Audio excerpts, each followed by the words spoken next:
And what's up? Welcome, everybody, to Fantasy Football Today, presented by BetMGM, the sportsbook born in Vegas. This is your waiver wire edition.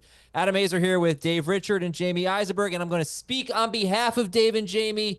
If you are 2-0, congratulations. We are very proud of you. If you are 1-1 or 0-2, we are very disappointed in you. We expected better from you. These are Dave and Jamey's words. I didn't say this. Okay, that's what the waiver wire is for. I know you got a lot of injuries that we're all working through right now. It's been a wild week with a lot of injuries, but we are here to help. We're going to tell you which players to pick up. Guys, Jamey, go to you first. On a scale of 1 to 10 on the waiver-ometer, how would you rate the waiver wire this week? 6. Dave? I'm going to say 5. I don't think that there's a slam dunk player to go after on the waiver wire. Okay. So between the two of them, it's an 11. We're going to spin everything positive today. Now, first big topic is about Monday Night Football. Atlanta with a 22-21 win. Holy cow. Give me your biggest takeaway, Dave Richard, from the Falcons coming back, your biggest fantasy takeaway from this Falcons-Eagles game. A week ago, I was very nervous about Kirk Cousins. I was nervous about that offensive line. I was worried that this Falcons offense was going to be Bijan Robinson and not a lot else. But we have now seen in a matchup high stakes for them against Philadelphia. They couldn't lose. Kirk Cousins got better as the game went along. The offensive line played well pretty much the entire time. Hey, they weren't playing against the Steelers pass rush in week 1. They looked like they had their act together. Cousins ended up with a very good game. I love the way that he played on the last drive. It was against prevent coverage, but he was an absolute assassin. Drake London got his 7 targets. He's back to being a top 15-ish type of fantasy wide receiver. And Darnell Mooney had 7 targets too. I almost feel like Mooney was part of what helped Kirk Cousins get back into a groove. And so Mooney's going to be a popular waiver wire ad, and I totally get it. London's still going to be his thing. And I think that you're going to see Kyle Pitts have a chance to be a top 5 tight end this week against the Chiefs defense. That's who they play. They play the Chiefs. I think Kyle Pitts could end up having a very good game against the Chiefs defense that's been terrible against tight ends so far. Yeah, Jamey, how about you? You know, I think if you look at the Falcons, I saw a tweet from Heath today, like, gosh, the conversation about Drake London would be so much different if Saquon Barkley hadn't dropped that pass, right? You're talking like 9 fewer fantasy points for both Cousins and London if Saquon Barkley catches that ball and they can run out the clock, basically. What's your takeaway from this game? I mean, look, however you get your production, you get it, right? So you're not going to look at it and say he didn't get those numbers. So sure, if he catches the ball and Barkley catches the ball and London doesn't do that, we are looking at this as another disappointing performance. But that's not the way it played out. So you got to look at it and say, okay, steps in the right direction. Kirk Cousins back under center, looking more mobile, looking more comfortable. That's something he talked about after the game, that he's starting to feel a little bit better about himself in his comeback from a pretty significant injury. You know, let's not, overlook how tough it is to come back from an Achilles tear. So he's going to get better as the year goes on. London will get better. Pitts will get better. Everything about Atlanta will get better, which is why I think you look at Mooney and London and you see, okay, 7 targets for those guys. What is it if they have a little bit more time of possession? What if the run game is not working to the level that it was last week? And Dave, I think said it best. Going from the Steelers to the Eagles, that's a step down in competition. So they took advantage of a better matchup. And the matchup next week against the Chiefs, not exactly the most daunting. So I think we're going to continue to see the best of the Falcons. And I'm excited. I'm excited to see Kirk Cousins back healthy and playing at closer to 100%. Adam, can I give you one more takeaway? I'll allow it. Until further notice, the Philadelphia Eagles defense is a matchup to target. Yeah. And you know what? The Kansas City Chiefs defense has been horrible against tight ends so far. By far the worst. Isaiah Likely, Mike Gesicki. We need to see something from Kyle they Pitts. shut down Mark Andrews, though. Let's keep that. Yeah, I don't think they're going to cover fair. Pitts the same way. Right. Yeah, Mark Andrews, whatever. He's over it now. No, you're right. But still, like all these good vibes right now, it's not the same for Kyle Pitts. We just like to see something from that guy. That would be nice. All right, let's talk a little bit of trade because, if you lost these players, I'm not going to run through the list, but just off the top of my head, A.J. Brown, Puka Nacua, Cooper Kupp, Deebo Samuel, all picked in the first 3 rounds, all picked in the first 30 picks in a lot of drafts. They're all out for extended periods for at least another week in A.J. Brown's case and whatever. Maybe the best way is not the waiver wire. Maybe we want to buy low. Maybe that's the best way. So, Jamey, who is your favorite buy low candidate right now? It's Garrett Wilson. Talk about 2 tough matchups to open the season. San Francisco on the road. Rodgers' first game back. Didn't have the best performance there. Then you go last week against the Titans, and that defense I think is going to be very tough for a lot of receivers to have success against when you add Ladarius Sneed and the guys that they put in the back end of that defense. So you're looking at Wilson right now. Not the easiest of matchups next week against the Patriots, But DK Metcalf, huge game, 10 catches, 147 yards and a touchdown. Jackson Smith-Njigba had a big game against his Patriots defense. So hopefully Garrett Wilson will follow suit. So a guy that we were drafting back end of the first round, early second round, I would not give up on him by any stretch. And if somebody's willing to part with him, I would absolutely be trying to trade for him on the cheap. Adam, there's an injury you forgot, and it's Isaiah Pacheco in Kansas City, and he's going to be on the shelf for a while. And so how does Kansas City adjust to that? I think they get Travis Kelce back on the play call sheet a lot more. Short area targets. He was getting open on many of his routes where he was actually running a route and not actually blocking for somebody else or just kind of doing a throwaway jog out there getting his cardio. I think Travis Kelce will see his target volume go up. I think fantasy managers who are nervous about him, don't be. But if you're in a league with somebody who's nervous about Travis Kelce, now is the perfect time to buy low on this guy. You know what his upside is. And until Kansas City's running game goes back to what it was in the first week and a half of the season, you're going to see Travis Kelce step up and be a fantasy asset. Travis Kelce has 7 targets in 2 games. That is the fewest for him in a 2-game stretch since 2016. Patrick Mahomes has thrown fewer than 30 passes in 2 straight games for the first time since 2021. They are like 21st in pass rate. They've been top 11 in pass rate each of the previous 6 seasons with Patrick Mahomes. So we need some more pass volume, and that should lead to better times ahead for Travis Kelce. All right, those are some buy lows. Garrett Wilson, Travis Kelce. Dave, I'll start with you. Who's your favorite sell high right now? Jamie, cover your ears on this one. You're not going to want to hear this. And honestly, I don't feel great saying this, but we've got to say it about JK Dobbins. Amazing numbers the first 2 weeks of the season for the Chargers running back. But we know what his history is. We know that he's got a ton of injuries in his past. And we know the Chargers want to use multiple running backs on a week-to-week basis, almost a near even split in terms of touches, playing time between Dobbins and Gus Edwards each of the first 2 weeks of the season. It's smart for the Chargers to do that. It means that they're going to keep them fresh. But I don't think they're going to play a lot of easy matchups like Las Vegas and Carolina moving forward. I mean, they do get Las Vegas again. It's in their division. And they've got Denver. Okay, they've got some good matchups. But I'm a little bit worried about J.K. Dobbins keeping this up because we know that he can fall into the trap of either not scoring a long touchdown or getting hurt and missing time. So if you can turn J.K. Dobbins into one of those top running backs that's underperforming to begin the season, I would absolutely do such a thing. It makes sense, and look, there's not a better running back right now than Alvin Kamara. And if you're trying to maximize value for your fantasy team, one of my favorite stats from this week, he scored his 4-touchdown game against Mike Zimmer. We all remember the 6-touchdown game that he had on Christmas Day. That was against Mike Zimmer also. So I wish he was playing Mike Zimmer every week. He'd get 4+ touchdowns on a week-to-week basis. But in any event, he's been amazing, and the offense has been fantastic. And I hope he's going to keep it up. And as long as he's healthy, he should be a very productive running back. But we saw we know what happens to running backs at his age. They tend to break down. And the offense isn't going to be as efficient as it has been through the first 2 weeks of the season. I hope that's the case, but at some point, someone's going to figure this out, and you're going to start to see a little bit of a decline in production. So if you can turn him into maybe a Breece Hall or a Bijan Robinson or a package of something with another wide receiver, or if you want to play this out another week or two and maybe turn him into Christian McCaffrey, who when he comes back could be the best running back in football like we know, I don't think you give Alvin Kamara up for anything more than one of the elite players that we saw coming into the season, but I do think that we're going to see a little bit of a decline in production for Kamara moving forward, and that's the concern, especially for somebody at his age. Yeah, so, I was thinking with go back to Dobbins for a second right here. So we had this group of 17 running backs preseason that were ahead of the rest. There should have been a big drop-off in ADP when you get to Kamara, Mixon, Ken Walker at 15, 16, 17, and then it was like David Montgomery, James Conner at 18. I'm thinking if we do it again, running back 18 is probably James Conner. He's probably risen to the top of that group. But then after that, is there anyone that's clearly ahead of J.K. Dobbins? I mean, is that crazy? Tony Pollard, I think you could make the case for. Stevenson. You got Ramondre is one, and then the other name is Jordan Mason, but it's not going to be a rest of season thing. At least I hope it's not a rest of season thing for Jordan Mason. All right, let's get to our 4th big topic here, and they are your top 3 waiver wire priorities. Jamie, go for it.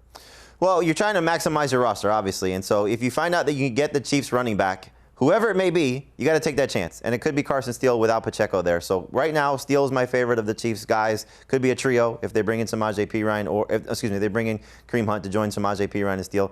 But it looks like Steele right now is the guy they're going to lean on from a running downs perspective. And we've seen what Pacheco's been able to do. They're not afraid to find somebody out there who can just be productive. It doesn't matter what the name is. So if you can get the Chiefs running back, you get the Chiefs running back. Carson Steele right now is the Chiefs running back they'll get. Then it would be Hunter Henry, if you're just looking from, I need a guy to tight end because tight ends stink. So Henry right now looks like he could be in a good spot for the Patriots. And then I'm going to put Darnell Mooney third. I like what I saw, 7 targets. I think Kirk Cousins will continue to get better. So he's the best receiver to get off waivers right now. I agree with you that a Chiefs running back should be at the top of the list, but we really don't know who it's going to be. As we record this, Kareem Hunt is not a member of the Kansas City Chiefs. If he does become a member of the Kansas City Chiefs, I would probably put him at the top of my list. I'm going to give you my top 3, Adam, without any Chiefs running backs. In fact, without any running backs at all. Derek Carr is at the top of the list, should be a top 12 quarterback rest of season.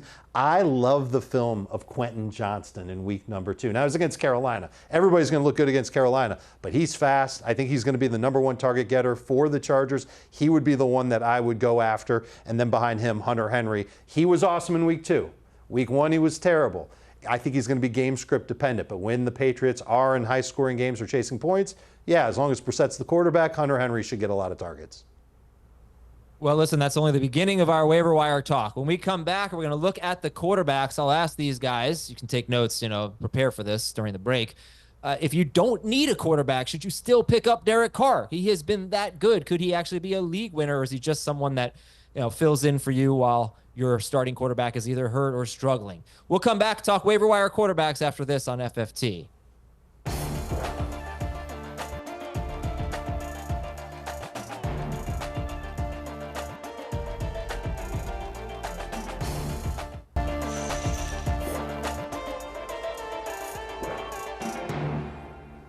We're back here on Fantasy Football Today, presented by BetMGM, and we have got the number 2 quarterback in fantasy available in 55% of CBS Sports leagues, and of course that is Derek Carr. Now is your chance to get him. Derek Carr has been phenomenal. 27.3 fantasy points in week 1, 25.8 in week 2, and he's done that on a combined 39 pass attempts.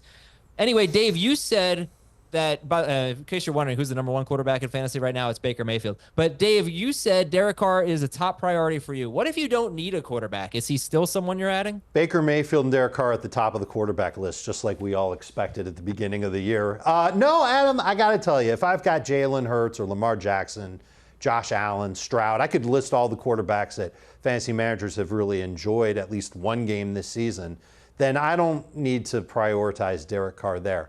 But in almost any other situation where I've got even like a hint of a question at quarterback, making the beeline for Derek Carr. He's out there in half of our leagues, more so on other platforms as well. And he's been outstanding through 2 games. I know he hasn't played. Well, Dallas is a tough defense, I think, at least on paper, but they couldn't get to him. That offensive line has made a difference. And get this, Adam, he has a 33.3% rate of pass attempts of 15-plus air yards. He's attacking downfield. He's moving out of the pocket. The Saints are using motion more. There is a lot of good things going on in this New Orleans offense, and I think Derek Carr keeps it up. All right, Dave, Jamie, let's talk about the rest of the guys, right? So you got Carr 1, Geno Smith 2, Deshaun Watson 3, Sam Darnold 4, and you can see the rest of the list here.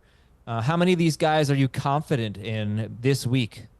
1, and that's just Derek Carr. But I think when you look at Geno Smith, he's been 19.8 fantasy points in both of his starts so far. You could clearly see that there's bigger production ahead from him in Ryan Grubb's offense, so he would be 2. And look, Miami's defense has done well against the pass, but mostly because I think teams have just run on them in their first 2 games. Geno can absolutely come out and home and light up this Dolphins defense, which is probably the whole team shell-shocked after the Tua Tagovailoa situation. For Deshaun Watson, you got the matchup this week against the Giants. Now, they haven't exactly given up huge games yet to Sam Darnold and Jaden Daniels, but there's enough production there, I think, for Watson, who just didn't score a touchdown last week, had over 15 fantasy points. He scores once, he's in the 20s, he scores scores twice. Clearly, it's a monster game, and that's clearly on the table for him taking on this Giants defense. So really, for him, it's more of a one-week thing. From a long-term perspective, though, Sam Darnold might be the guy you want to look at if you don't need a quarterback, and we're talking deeper leagues. You can't get Carr, you can't get Geno Smith. Darnold's looked great in the 2 games that he's played so far for the Vikings. It feels like it's going to be a good fit as long as he stays healthy. Hopefully, Addison is back this week. T.J. Hawkinson's coming back at some point.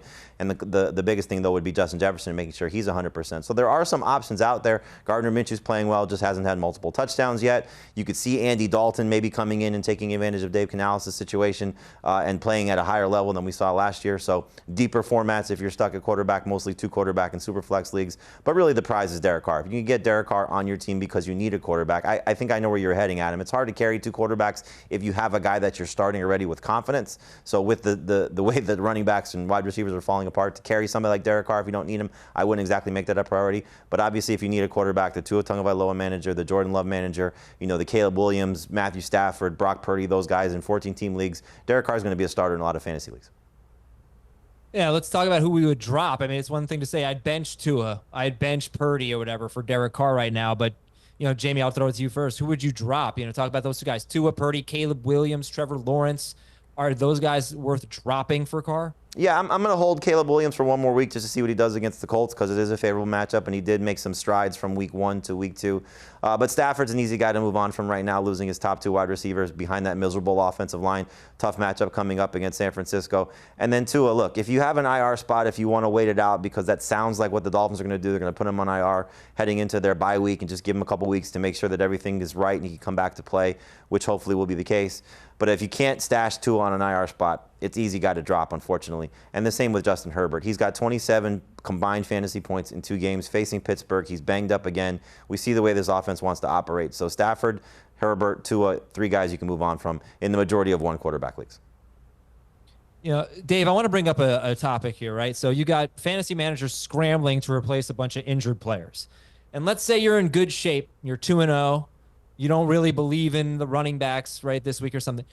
Is this a good week to not make a claim on Tuesday or Wednesday night whenever your waivers run, see who gets dropped, and move up in the waiver wire priority? And I think that's not a bad idea, but I feel like we're talking to like 10% of the audience when we say that, because everybody's got an injury or a need, an underperforming player. It's been a crazy start to the fantasy season. So yes, if you're in the 10% that's 2-0 and your team's healthy, yeah, you shouldn't have to make a move. But I think most people are kind of in a spot where they have to make a move. And so to those people, I say make the move. Try not to go crazy with your fab this week, and we'll talk about that when we get to other positions. But yeah, there should be some interesting prizes on the waiver wire after people make their moves, drop some players, guys who might have been underperforming but were drafted as top 100, top 120 picks.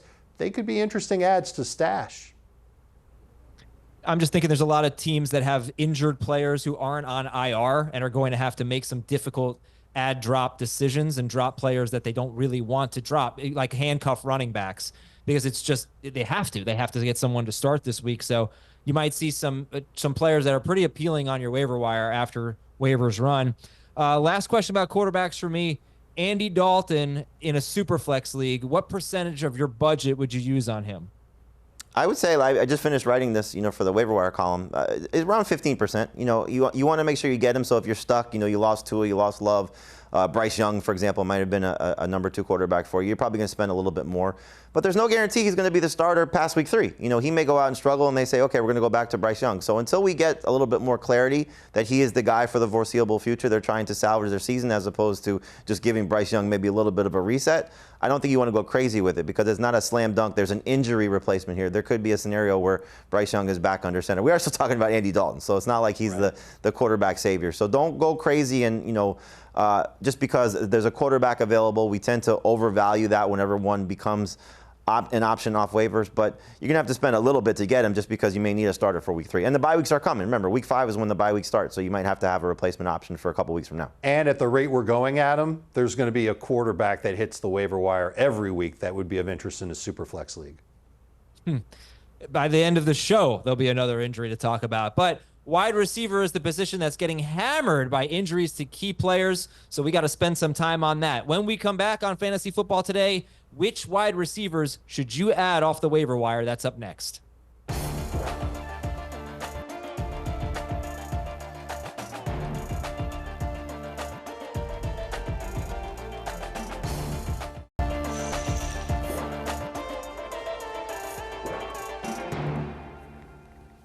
We welcome you back to Fantasy Football Today, presented by BetMGM. And, this is why I got to tell Jamey, no more 3-receiver leagues.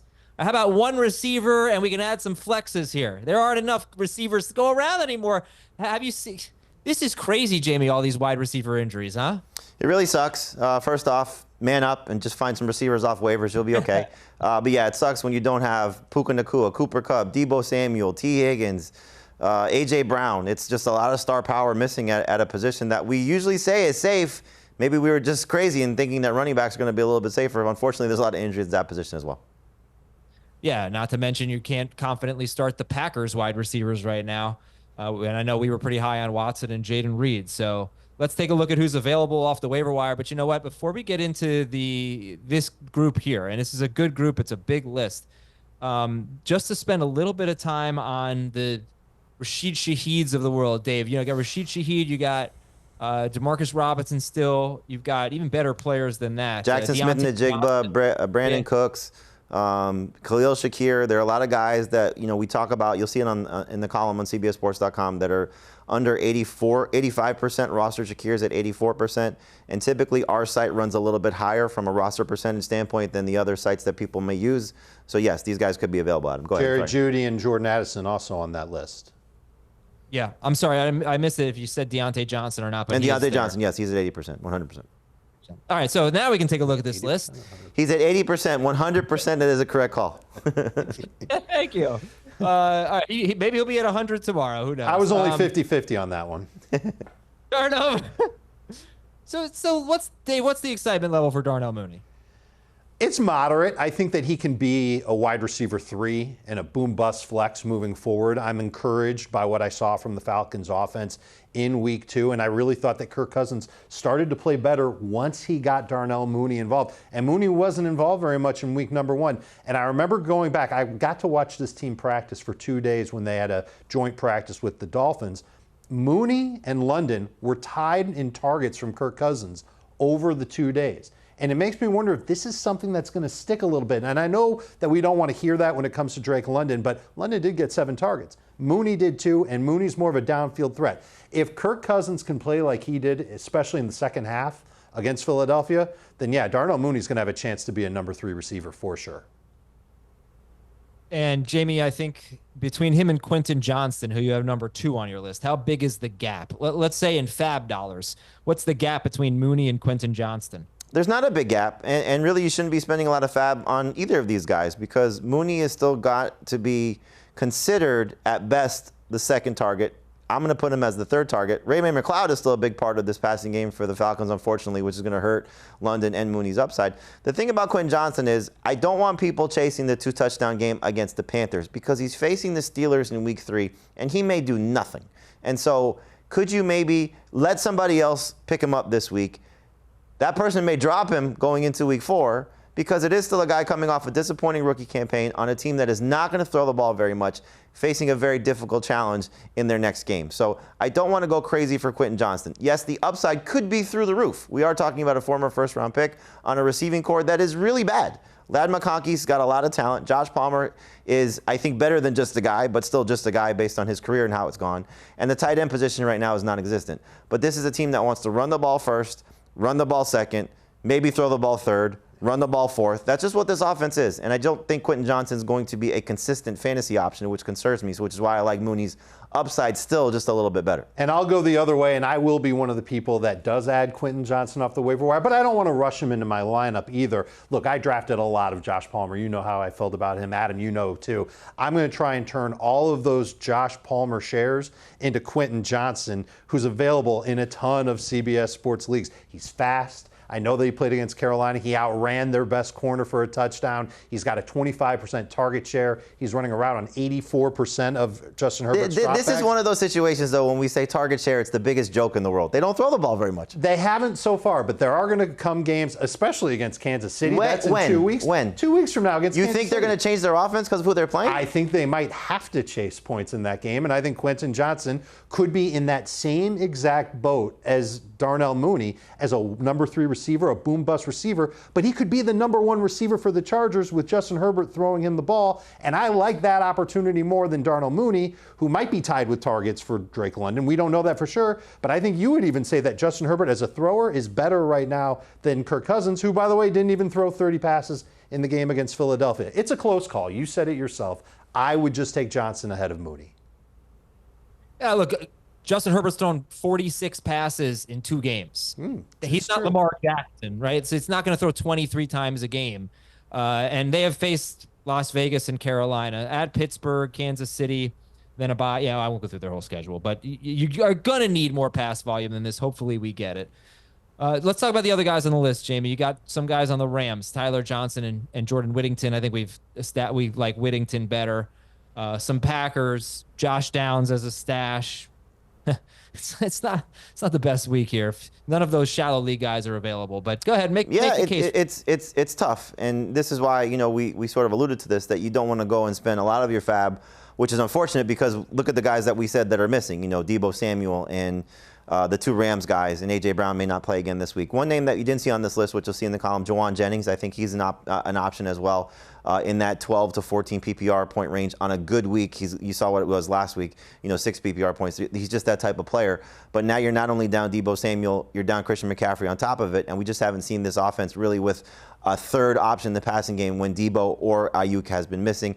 And who knows if Ayuk is still up to speed. He's been disappointing through the first 2 weeks of the season, but hopefully this is now his chance to step forward. But Jennings is another guy that you can get for maybe less than 5% of your fab, one of your last cycles through on waivers, not somebody you have to make a huge priority. Really, none of these guys should be just any more than probably 10 or 15% unless you're absolutely stuck. Like you could be in a situation where you drafted Puka and Deebo and you're just, really scrambling at wide receiver to find some of these guys. From a stash perspective, you mentioned one name, Josh Downs.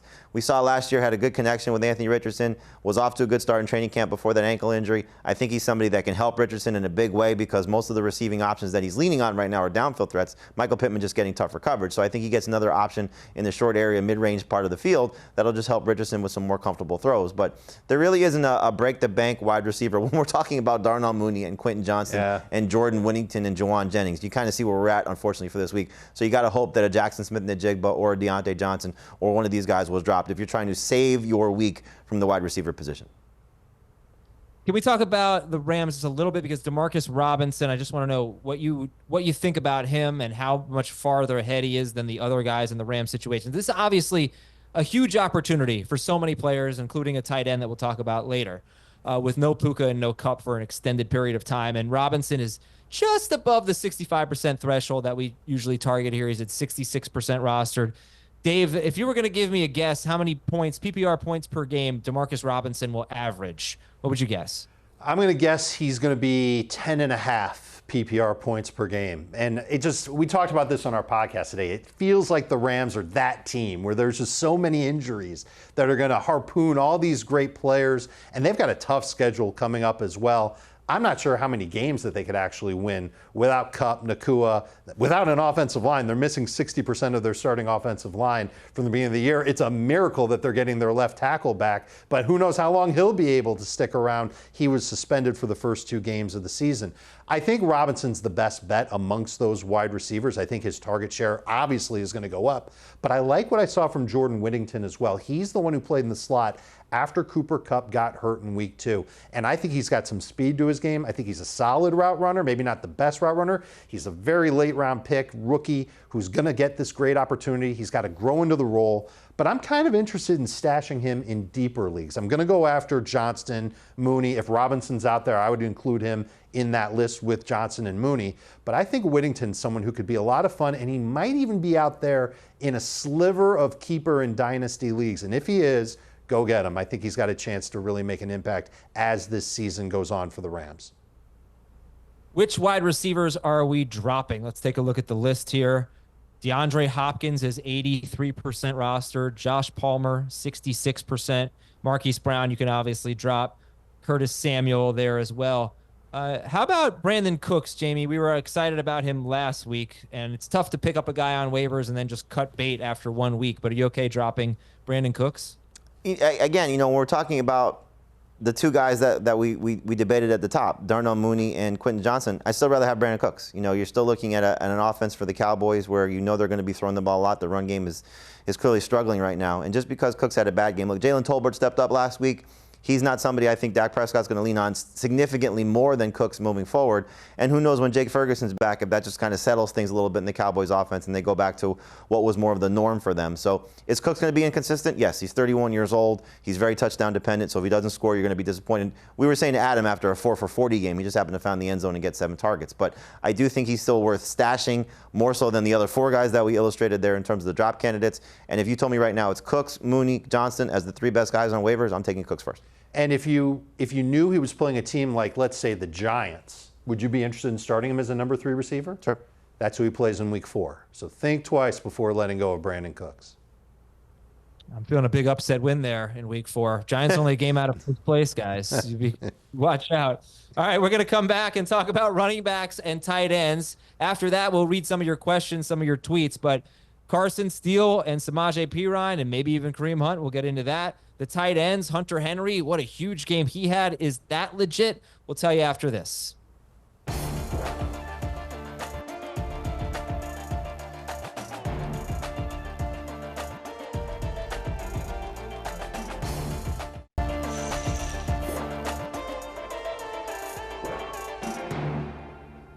We are back on Fantasy Football Today, presented by BetMGM. And the big question, I think, on waivers this week is what do we do about the Chiefs running backs? We know they're going to be looking at Kareem Hunt today, so they might sign him. We're going to give you the scenarios with or without Kareem Hunt added to the roster. You also should not forget about Clyde Edwards-Helaire, who could come back in week 5 and might be the starting running back for this team. So just keep that name in mind. So we'll look at running backs and tight ends right now on the waiver wire.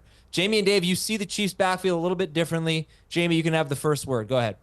I'm just going to go with the guy that they've been giving carries to in place of Isaiah Pacheco in some short yardage situations and the guy that they were high on in the preseason, which is Carson Steele. Does he have the potential to be a Jordan Mason? Probably not. Does he have the potential to be a guy that can get them through until maybe Edwards-Helaire comes back or when Pacheco's able to return? Hopefully that's sooner rather than later. I think that's the case. Kareem Hunt may be a factor. P. Ryan's going to play on passing down, so it's not perfect. We're not talking about someone that you're adding to be a starting fantasy option. If you're going with that assumption, you're probably going to be a little bit let down. But it's still a running back on one of the more prolific offenses in the NFL that has become a run-heavy team, and the guy that's going to most likely get the most carries for that team, in my opinion, is Carson Steele. Should you overpay for him from a FAB perspective? No. 15 to 20% I think is the max. But you could be looking at the starting running back for the Chiefs. Just think about that. You could be getting the starting running back for the Chiefs who's available in 92% of leagues on CBSSports.com. That is something worth investing in. Even if you swing and miss, you still should swing for the fences, and he is the best home run hitter of anybody that they have or will potentially bring in unless they make a trade. I think the best thing you said was don't overspend in FAB. Because it's one thing to make your top waiver claim for Carson Steele, and that's what you're going to have to do if you want him on your fantasy team. But if you go in and you plunk down 30, 40, 50% of your FAB on Carson Steele, I think you're going to be let down. And that goes double if the Chiefs go out on Tuesday and sign Kareem Hunt. What does that mean? That tells me that they don't want to trust Carson Steele. Let's call him what he is. He's an undrafted rookie running back. He did get carries behind Isaiah Pacheco, and he did pick up for Pacheco, but he fumbled in the game.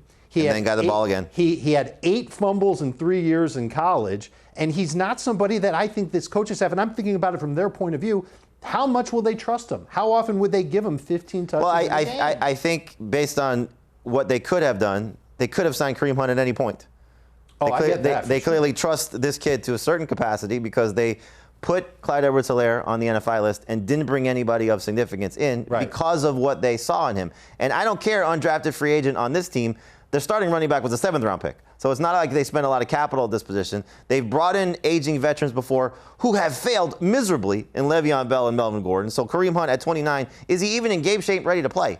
Probably not. Well, if he's not, then he's not going to get no, he may be the option for them week 6, 7, and 8, and that's perfectly fine. Mm-hmm. And that may be week 6, 7, and 8, the guy to pick up and stash until that point. But I just think looking at it right now, probably in their minds, get us to Clyde and then get us to Pacheco. Not that Well, Clyde was great after he got hurt. But he's still somebody that they trust. I know, but like now are we spending even too much fab at 15 to 20% on Steele? I'll go back to knowing that Clyde could be there getting the reps in week 5. We had this conversation last week, Jordan Mason versus Isaiah Likely. You said Isaiah Likely should be the number 1 priority. I was saying Jordan Mason because of you're getting a running back on a team that you don't know what's going to happen until the starter comes back. It's the same scenario for me. I'm getting the guy that could start right now. That's all I care about right now. If you and I ask you guys this question, what would you pay for a win for 1 week? Would you spend all your fab to win 1 week? No, not at this point. And I agree with you. Right, but 15 to 20%, definitely. What is going to get me maybe that 1 week, and then who knows what happens? And to me, it's Carson Steele right now. It's not Kareem Hunt. It's not P. Ryan. And believe me, I was a P. Ryan guy. Me too. I thought P. Ryan was going to be more. I kind of like P. Ryan now. And he might be the sleeper of this whole group because he's going to play on passing downs and he's the veteran. So we might be, Kareem Hunt here and Steele there. But just in terms of the way this team is operating, how they're playing, Carson Steele to me feels like the one to go get first. P. Ryan second. To me, I'm going to let somebody else get Kareem Hunt because I don't think a 29-year-old guy coming off the street, who knows again what shape he's in, is going to make a difference maker. And I could be wrong on that, but that's just my approach. And Adam, I don't know if it's even worth it to put in a waiver claim for Kareem Hunt until he's officially signed. Well, we'll know by tonight. Hopefully, we'll know by tonight. Sometimes these things take a little bit longer to take place.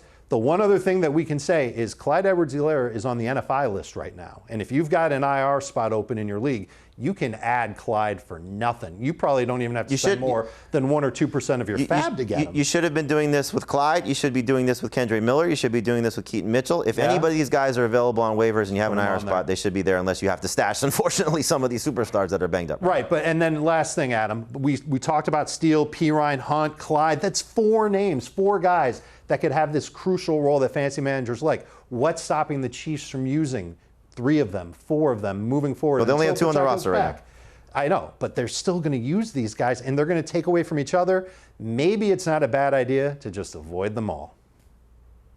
I also just want to say to defend Dave, just to clarify, when we did the waiver wire show and Dave was taking Likely over McCaffrey, we were thinking McCaffrey of course. missed like 1 or 2 more games. Exactly. No, totally. But that was my point, though, is we didn't know when McCaffrey was coming back.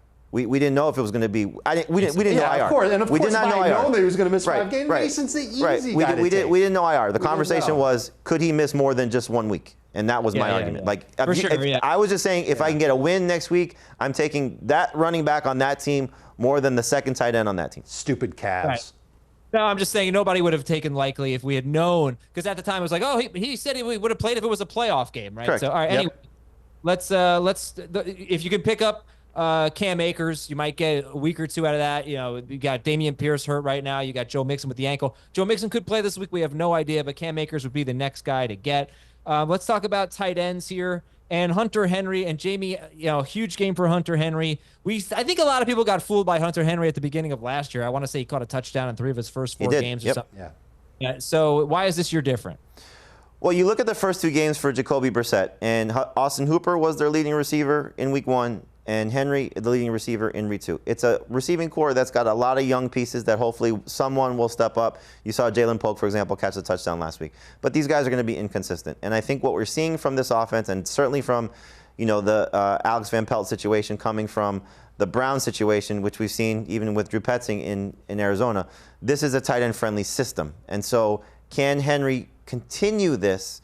Probably not. Can he be a consistent factor for the Patriots and a low-end starter in fantasy? I think that's worth the chance. And so when we're talking about uncertainty with Ferguson and Njoku coming back, and then Goddard struggling and Pitt struggling and some of these other guys, if you can carry 2 tight ends, it's worth picking up Hunter Henry. If you need a tight end, it's definitely worth picking up Hunter Henry. Now, I will say this. If you just need somebody for this week and we're guaranteed T. Higgins is going to miss, I will take the guy facing Washington. So Mike Gesicki would be my favorite option, especially after what we just saw him do against the Chiefs. But Colby Parkinson's in a great spot without the receiving core there, or with the receiving core completely depleted for the Rams. But in terms of long-term appeal of all these guys, to me, Henry stands out just a little bit above the rest with Parkinson slightly behind him. Final thought, Dave, on tight ends? I think Jamey nailed it. I think Henry makes sense as a top tight end target to get. I think New England's going to have to throw a little bit against the Jets. And Hunter Henry won't be lined up against Sauce Gardner in week 3, so he should be the one getting a lot of targets. Jacoby Brissett does have a great track record of going to his tight end when he's in need of throwing the football downfield more than 20, 25 times a game. Well, I know you all out there have some difficult ad drop decisions to make, so we are going to help. We're going to read your tweets up next on FFT.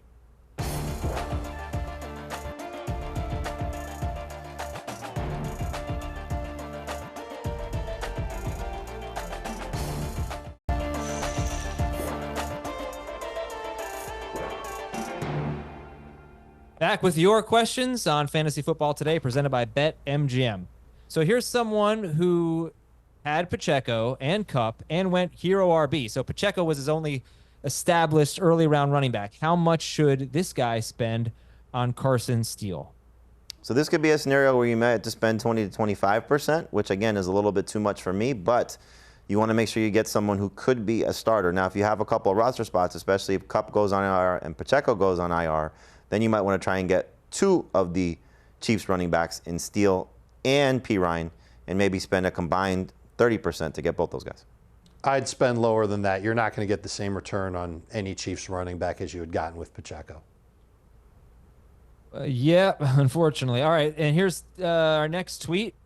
And these are tough decisions that people are going to have to make. 10-team league, you drop Christian Watson for Robinson or Shaheed. Man, I love Shaheed. I want him on my fantasy team. I can't let go of Watson for him, though. I'm playing the long game with Watson. So in a 10-team league where you already have St. Brown, Nico Collins, and Jalen Waddle, you're probably not playing Christian Watson, and you're probably not playing Rashid Shaheed. So at this point, I would just hold Watson for when Jordan Love does come back. But clearly, if you're down St. Brown this week and you need a starter in a 3-receiver league or 2 receivers in a flex, then I am dropping Watson to pick up Shaheed. I got to say, though, a couple things. First of all, Watson's only played about 60-ish% of the snaps, maybe 66% each of the first 2 games. And then I'm very worried about Waddle. So if Tua were healthy, I would completely agree with that take. But I actually think it's reasonable to start Shaheed over Waddle this week. They're close for me. I think I have Waddle like 24th and Shaheed 28th. Yeah. I'd like to see what Thompson does in a full week of practice taking on Seattle before I make that call. All right, let's get the next one here. This is the question that everyone wants to know. Are the Saints for real?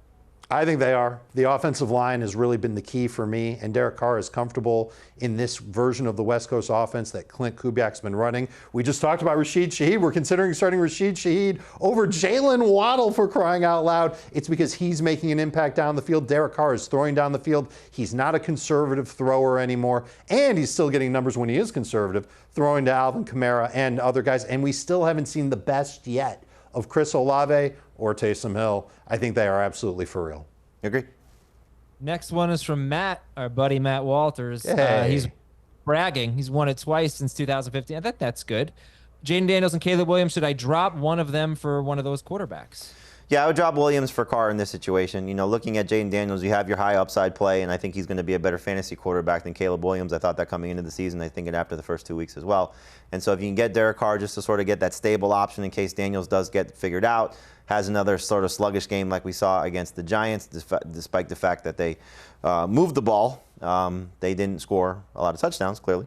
So yeah, I would move on from Williams for Carr just to get a little bit more of a safety factor. I would add Carr, and I'd start him over Daniels this week. I wouldn't do that. Justin Robertson's in a 12-team PPR league. He is 0-2. Oh, no. So he's got Watson and Coleman. Would you drop either Watson or Coleman for Judy, Wandale, Pierce down, blah, blah, blah, blah? Yes, you should drop Keon Coleman for now for Quentin Johnston just to see if there's anything there. Although if you do need somebody for this week, I would probably go with Jerry Jeudy over Quentin Johnston just because I think Judy's matchup's a lot better taking on the Giants than Johnston taking on the Steelers. I agree. How much fab in a PPR league should be spent on Braylon Allen and Jawan Jennings? I think the good news is that you don't have to spend a lot.